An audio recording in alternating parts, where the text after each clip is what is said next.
Hi guys, అందరికీ నమస్కారం. Welcome to the RS4 channel. ఇప్పుడే రామాయణం ట్రయల్ రైట్ చూడటం జరిగింది, తెలుగు వర్షన్. చాలా అంటే చాలా బాగుంది విజువల్ పరంగా. కానీ ఇంతకుముందు రిలీజ్ చేసిన ట్రేజర్ మీద ట్రయలర్ అనేది చాలా పర్ఫెక్ట్ అని చెప్పను, చాలా బాగుంది.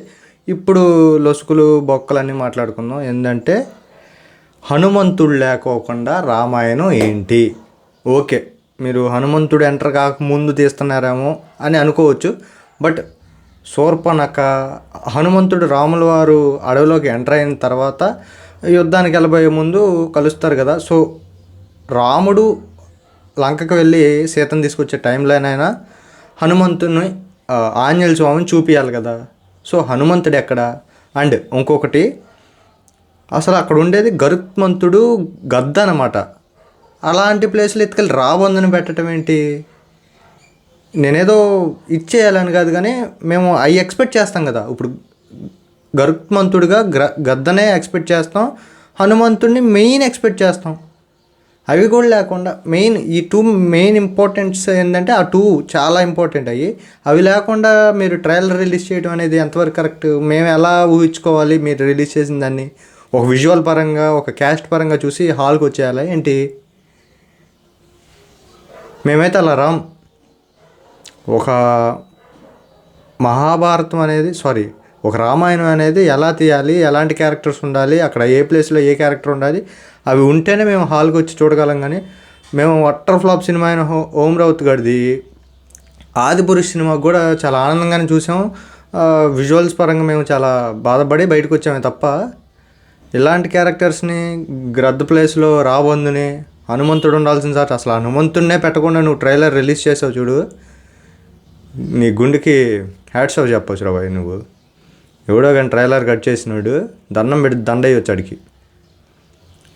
మినిమం కామన్ సెన్స్ ఉండాలి ట్రైలర్ కట్ చేసేటప్పుడు. హనుమంతుడు లేకోకుండా ట్రైలర్ కట్టేంట్రా బాబు అనే థాట్ నీకు రాలేదు చూడు, hands off to you. So మీరేమనుకుంటున్నారు కామెంట్ చేయండి. మీరు దీన్ని యాక్సెప్ట్ చేస్తారా? యాక్సెప్ట్ చేయగలరా? సో చేసి హాల్కి వెళ్ళి ఇంకేదైనా ఎక్స్పీరియన్స్ చేద్దామని వెళ్తున్నారా? సో కామెంట్ అయితే తెలపండి. బట్ మనం అనుకోవచ్చు ఈ ట్రైలర్లో పెట్టలేదు అంటే ఆయన ఎంత బాగా చూపించాలి అని అనుకుంటున్నాడేమో డైరెక్టర్. సో మనకి డైరెక్ట్గా థియేటర్లో వేసి మనం దాన్ని హైలో ఫీల్ అవ్వాలని అనుకుంటున్నాడేమో.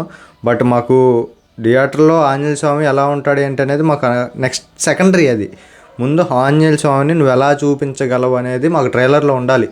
మేము ఆంజనేయ స్వామిని చూస్తే సగం మంది వచ్చేవాళ్ళు ఉంటారు. అది రాముడిని ఎవరైనా సరే చూపిస్తే నల్లగా చూపిస్తారు, లేదా నార్మల్గా ఇప్పుడు చూపిస్తున్నట్టు నార్మల్ కలర్లో మీసాలు తీసేసో సంథింగ్ అలా చూపిస్తారు. ఇక రాముడు క్యారెక్టర్ అలానే ఉంటుంది, అలానే చూపించాలి, అలానే చూపిస్తారు. బట్ ఆంజనేయ స్వామి క్యారెక్టర్ ఒక పర్సన్ని మీరు ఎలా చూపిస్తారు, ఎలాంటి రూపాన్ని చూపిస్తారు అనేది మేము చాలా ఎగ్జైట్గా ఎందుకంటే అతని రూపం, అతని ఆక్రోషణ, అతని ఆగ్రహం అనేది అలా ఉంటాయి కాబట్టి తన క్యారెక్టరైజేషన్ అనేది ఇట్స్ పీక్ అనమాట. సో మీరు అది కూడా ట్రైలర్లో పెట్టుకోకుండా ట్రైలర్ రిలీజ్ చేశారంటే మేము I can't expect that from you. So నాకైతే ట్రైలర్ బాగా నచ్చింది. బట్ ఈ యొక్క చిన్న మిస్టేక్స్ ఏవైతే ఉన్నాయో నేను యాక్సెప్ట్ చేయలేకపోతున్నాను. సో మీరేమనుకుంటున్నారు కామెంట్ చేయండి. వీడియో నచ్చితే లైక్ చేసి సబ్స్క్రైబ్ చేసుకోండి. మీరు ఏమనుకుంటున్నారు అనేది మాత్రం ఖచ్చితంగా కామెంట్ రూపంలో తెలపండి.